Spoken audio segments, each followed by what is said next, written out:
जय श्री राधे। पूज्य श्री सद्गुरुदेव भगवान के चरणों में प्रणाम। भगवान के नाम की अमोघ शक्ति, उसकी महिमा और शरणागति के सिद्धांत पर कुछ खास बातें। इसमें भक्त और भगवान के अटूट संबंध को अत्यंत सरल और हृदय स्पर्शी ढंग से इस सत्संग में समझाया गया है। भगवान का आश्वासन। भगवान कहते हैं, तेरा भार मैं ग्रहण कर लूँगा, तेरा भार मैं ग्रहण कर लूँगा। भगवान के इस परम वचन से होता है कि यदि जीव उनका नाम जप करता है तो उसके जीवन का सारा उत्तरदायित्व, भार भगवान स्वयं अपने ऊपर ले लेते हैं। भगवान अर्जुन से कहते हैं कि तुम दृढ़ चित्त होकर मेरा नाम जप करो। नाम जप करने वाला मेरा अत्यंत प्रिय हो जाता है। जो नाम से युक्त हो जाता है, भगवान उसके पीछे पीछे डोलते हैं। यहाँ तक कहा गया है कि जहाँ भक्त अपने चरण रखता है, भगवान वहाँ अपना हाथ रख देते हैं ताकि भक्त को कष्ट न हो। नाम की शक्ति और अभयदान।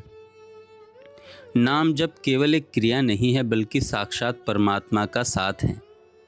भगवान कहते हैं कि वे भयंकरों के भी भयंकर हैं। जो उनके नाम का आश्रय लेता है, उसे मृत्यु भी स्पर्श नहीं कर सकती। 5 वर्ष के भक्त प्रहलाद पर हिरण्यकश्यप ने हर प्रकार के प्रहार किए, लेकिन भगवान के नाम के प्रभाव से उन्हें एक खरोंच तक नहीं आई।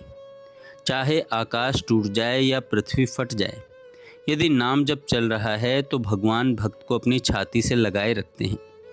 यह एक अनुभव सिद्ध सत्य है कि कठिनतम क्षणों में भगवान आश्चर्य में चमत्कार की तरह रक्षा करते हैं। माया का स्वरूप और नाम की सत्यता।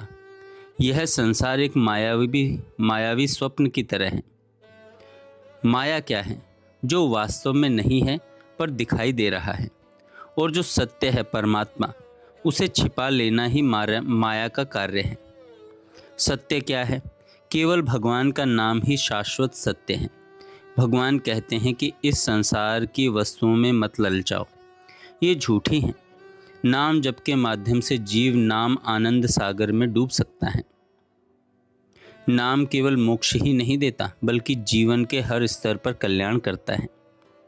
अंतःकरण की शुद्धि। नाम बहुत शीघ्रता से हृदय के पापों को भस्म कर देता है। सर्वोच्च तीर्थ। नाम जपने वाला व्यक्ति स्वयं एक तीर्थ बन जाता है। यहाँ तक कि गंगा जैसी पवित्र नदियाँ भी नाम जापक के स्पर्श से अपने पाप धोती हैं। कामनाओं की पूर्ति। यदि कोई नाम जपते हुए सांसारिक कामना भी करे तो वह अवश्य पूर्ण होती है, किंतु नाम का वास्तविक फल तो ब्रह्म बोध है और मुक्ति है। नाम जपने से हमारा बीते हुए पाप, वर्तमान और भविष्य तीनों उज्जवल हो जाते हैं। हनुमान जी और भगवान राम की लीला व्याख्यान में देवर्षि नारद जी द्वारा रची गई एक लीला का वर्णन है, जो सिद्ध करती है कि राम से बड़ा राम का नाम।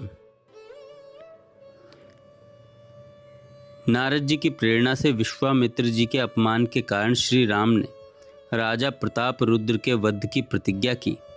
हनुमान जी ने उस राजा को केवल एक रक्षा कवच दिया, सीताराम नाम का निरंतर जप। परिणाम क्या हुआ? भगवान राम का अमोघ बाण भी उस राजा का वध नहीं कर पाया, क्योंकि वह निरंतर नाम जप कर रहा था। स्वयं भगवान का सुदर्शन चक्र भी उस गले को नहीं काट सकता जिससे भगवान का नाम निकलता है। साधना का मार्ग और सावधानियाँ। नाम जप की कठिनाई। प्रारंभ में नाम जप करते समय हृदय में जलन या व्याकुलता हो सकती है। यह इस बात का संकेत है कि आपके पुराने पाप जल रहे हैं। इसे भाग्य का खुलना समझकर सह लेना चाहिए। समय की महत्ता। मृत्यु निरंतर निकट आ रही है। एक एक श्वास कीमती है, इसे मनोरंजन में व्यर्थ न गंवाकर नाम जप में लगाना चाहिए। सत्संग का महत्व। बिना संतों की कृपा के नाम में रुचि पैदा नहीं होती। संत ही वह शक्ति प्रदान करते हैं जिससे जीव कठिन से कठिन परिस्थिति में भी नाम से जुड़ा रहता है। नाम ही परम गति है। चाहे आप खा रहे हों, पी रहे हों, चल रहे हों या सो रहे हों, हर स्थिति में नाम जप करना चाहिए। खाते पीते नाम ले, चलते बैठे सोए। यदि श्वास श्वास में नाम बस जाए तो बुद्धि शुद्ध होगी, विचार पवित्र होंगे और अंततः भगवान स्वयं करुणा करके भक्त के सामने प्रकट हो जाएंगे और उसे अपने हृदय से लगा लेंगे। यही जीवन की परम सार्थकता है। जय श्री राधे।